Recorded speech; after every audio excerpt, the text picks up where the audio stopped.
Bonjour, Fovi Katakou. Bonjour, Comment est-ce que vous allez? bonjour, bien. Vous êtes activiste? Bon, ça dépend.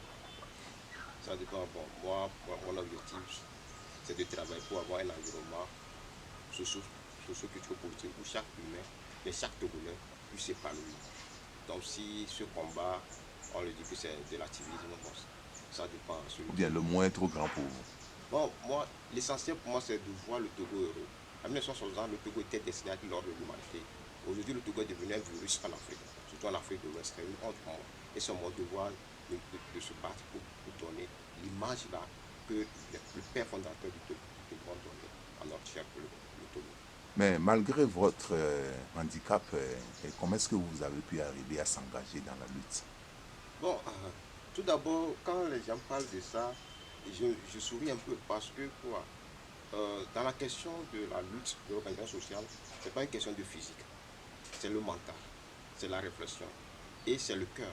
Tout être humain qui a l'amour pour l'autre, l'amour à la nature et qui comprend, qui arrive à analyser, doit savoir que dans un environnement comme le nôtre, il doit s'engager.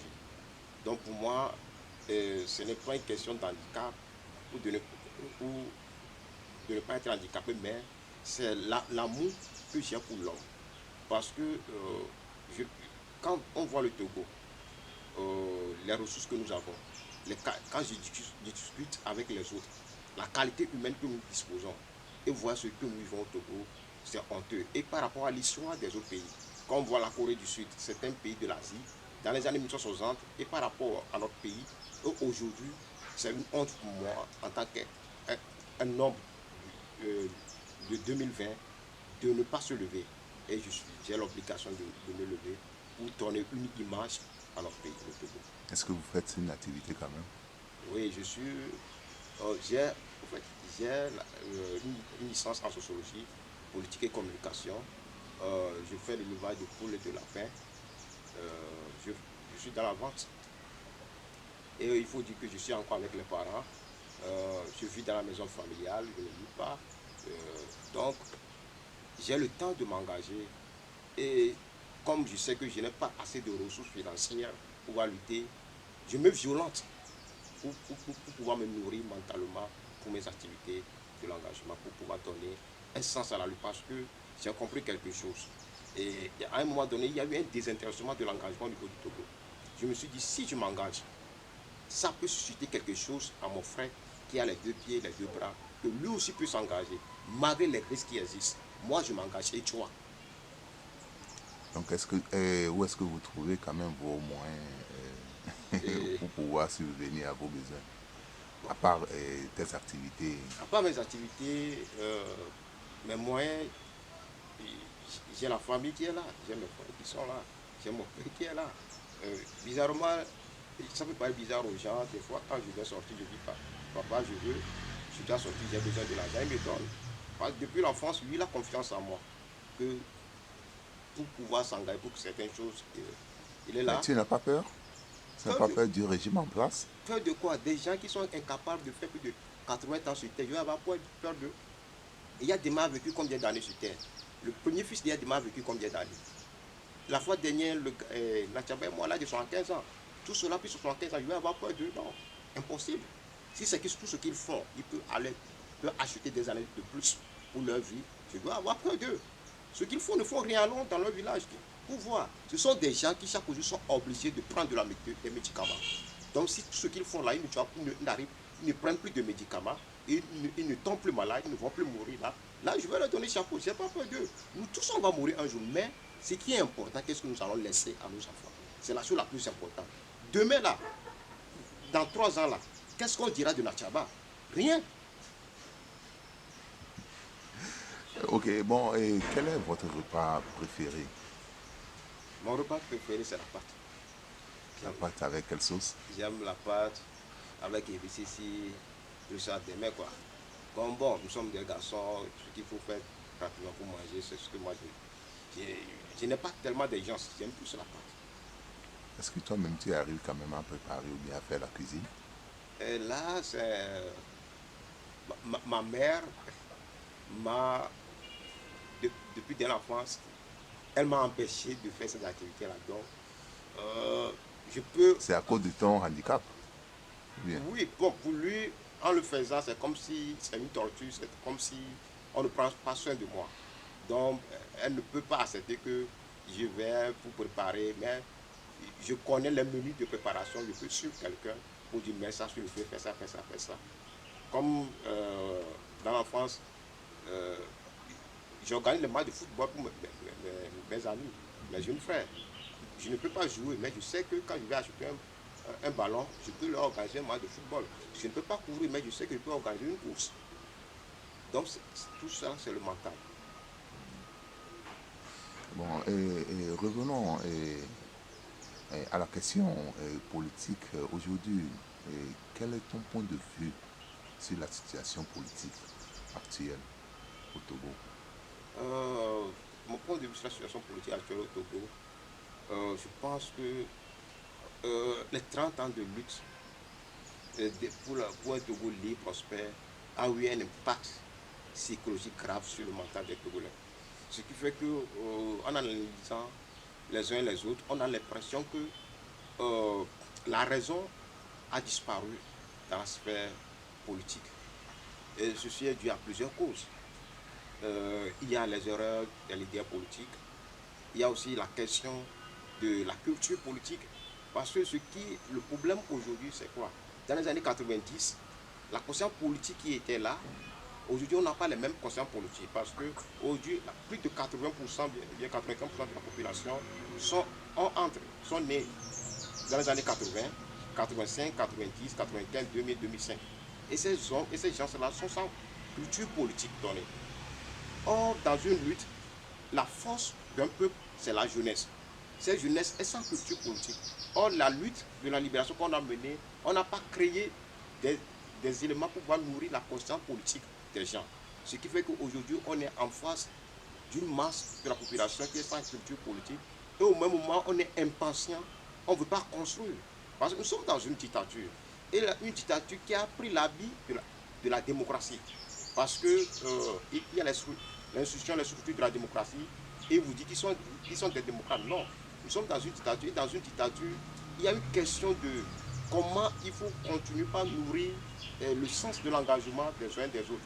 Ce travail ne se fait pas, et aujourd'hui, avec l'ouverture de la parole sur les réseaux sociaux, ça fait que le fait qu'on n'a pas une conscience politique donnée, on ne lit pas, on n'apprend pas, et qu'on ne fait que dire des choses selon nos fantasmes.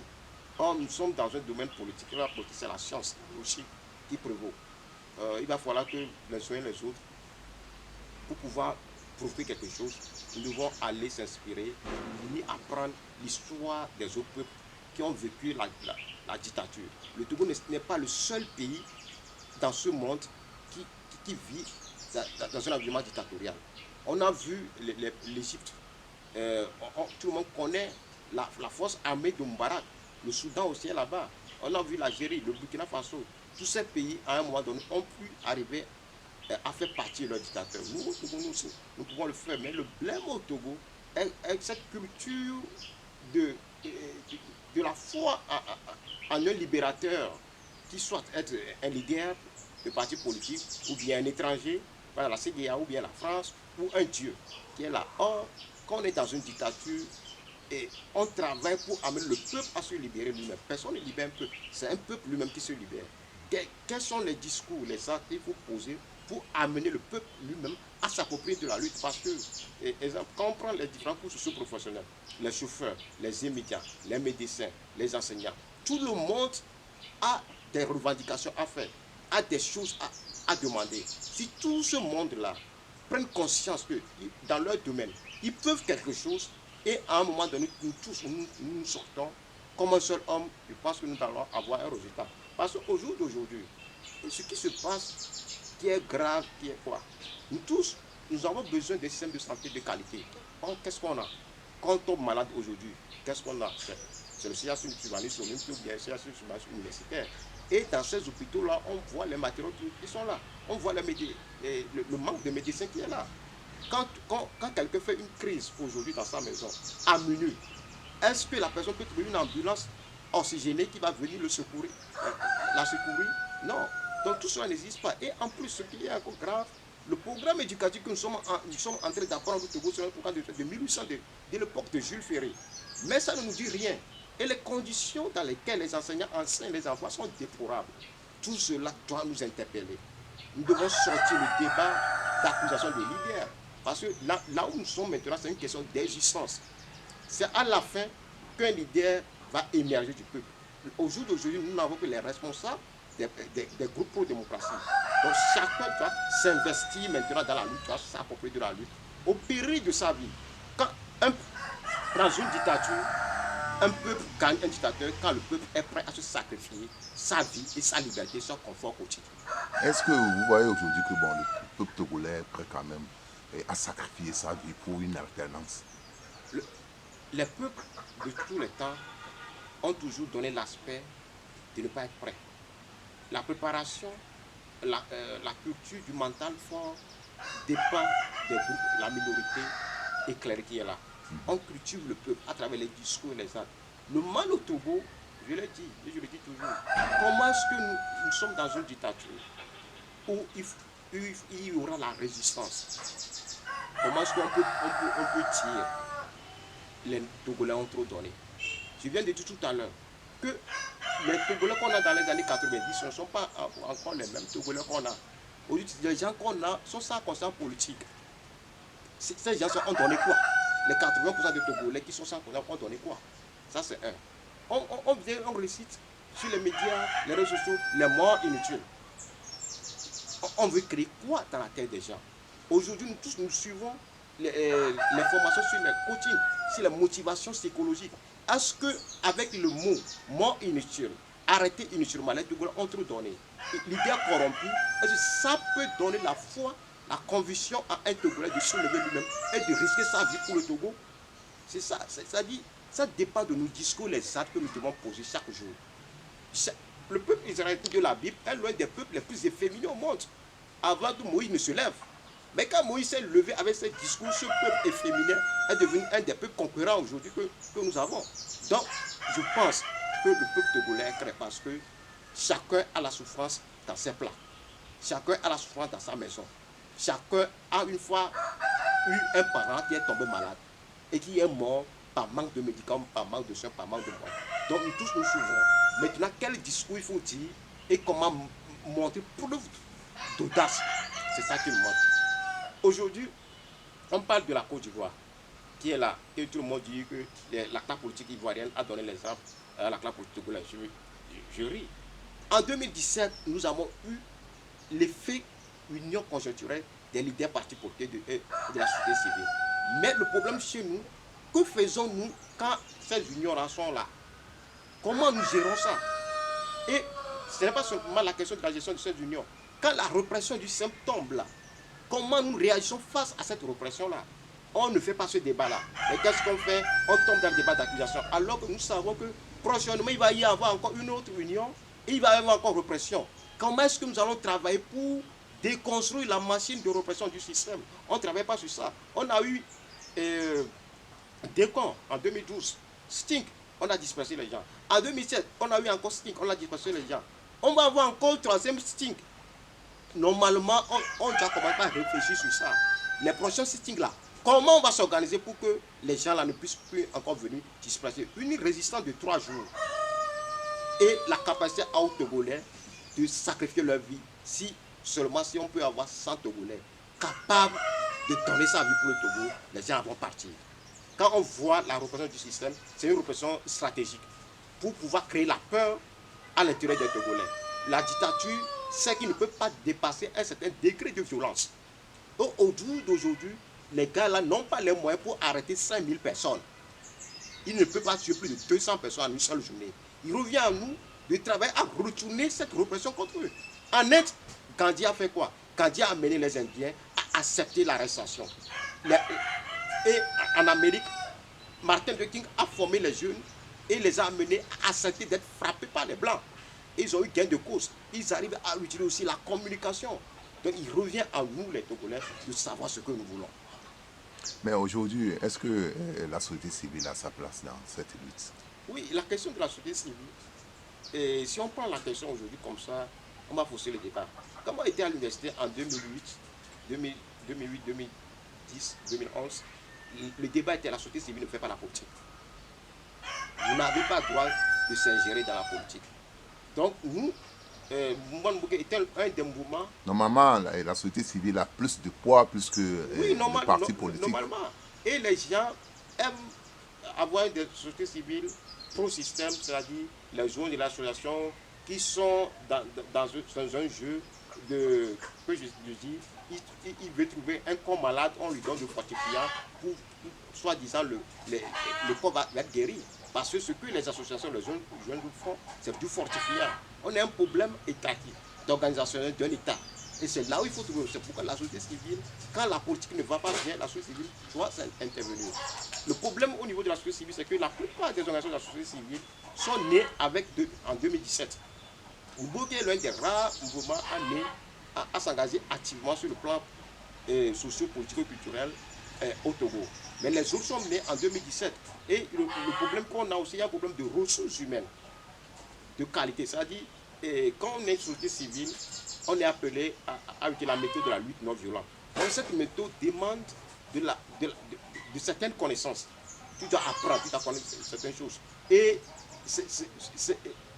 tu dois oser. Et tu dois avoir des gens disposés à faire des activités.